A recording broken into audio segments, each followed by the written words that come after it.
Where there's brass, there's muck. And while the Industrial Revolution brought Britain wealth, it created filth. Coal and chemicals brought smogs that would make Los Angeles seem like an alpine meadow. Industrial Britain lived under a thin film of grime.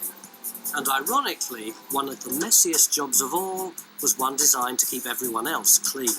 You needed a strong stomach to apply for the post of soap boiler. Emanating from somewhere over there isn't the smell of Lux or palm olive. It actually smells more like the insides of 1,000 dead wildebeest. And my head tells me that it's to do with our next worst job, soap making. You look like you're boiling a Martian in there. What is that? Well, actually, I'm not boiling a Martian. I'm boiling parts of a dead sheep. And we actually need some more, so why don't you throw that one in over there? So, is that what you make soap out of, the insides of sheep? Well, you make soap out of fat and, believe it or not, caustic soda.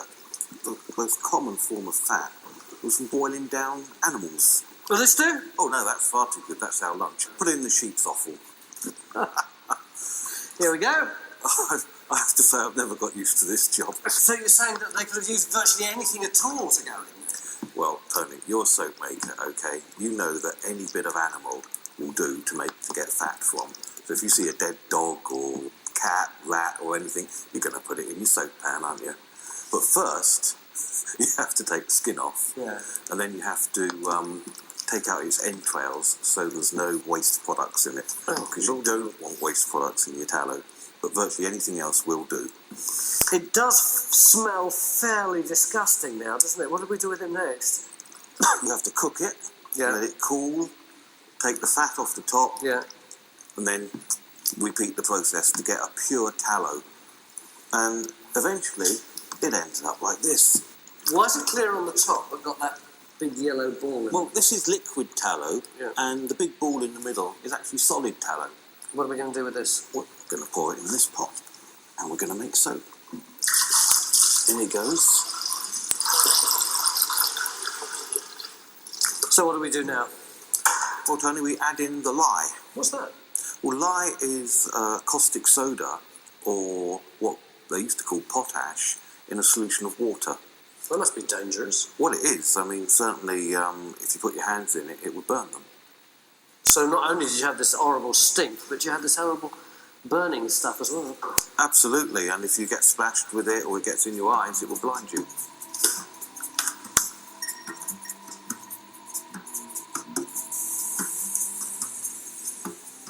Is this the caustic soda?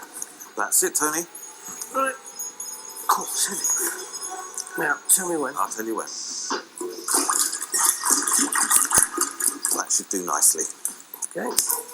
Now we heat it up. Now we heat it up. Now you see the lye is mixing with the fats, and then very slowly, very gradually, it will turn into soap. And that process is called saponification.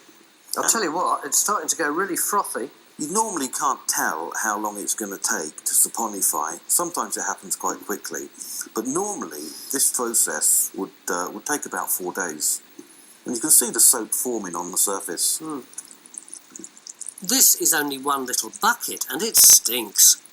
Imagine the smell from a soap factory rendering animal carcasses 7 days a week. That's weird. There's some fumes coming off it now. Really making me cold. Well, that will be the caustic soda, because it's boiling so vigorously. So, that means that we've now got soap, but a load of caustic soda as well. What do we do with the caustic soda? You actually add brine to it, which is salt water, and what happens is the soap basically floats to the top. It's pure soap.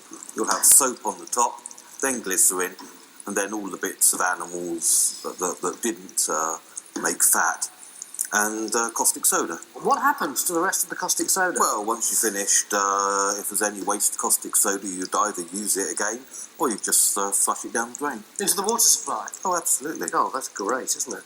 So you've got all these fumes coming off, you've got the stink, and you've got the fact that your water source is being polluted. It's a messy business.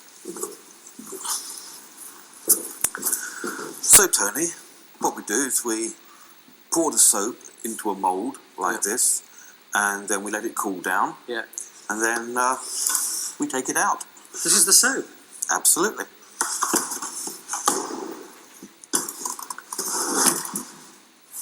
And there we are. That's some travel, isn't it? From the bits and pieces of meat through to that. Do you want to try some? Yeah. There we are. Take a chunk of that. Now, it's not going to lather very well because there's no coconut oil in it. In the 18th century, soap was made from tallow, and tallow soap does not lather particularly well. Well, there's not that much lather here, but But it does the job. and it's still got a bit of the old animal smell on it, hasn't Yes, it? it has.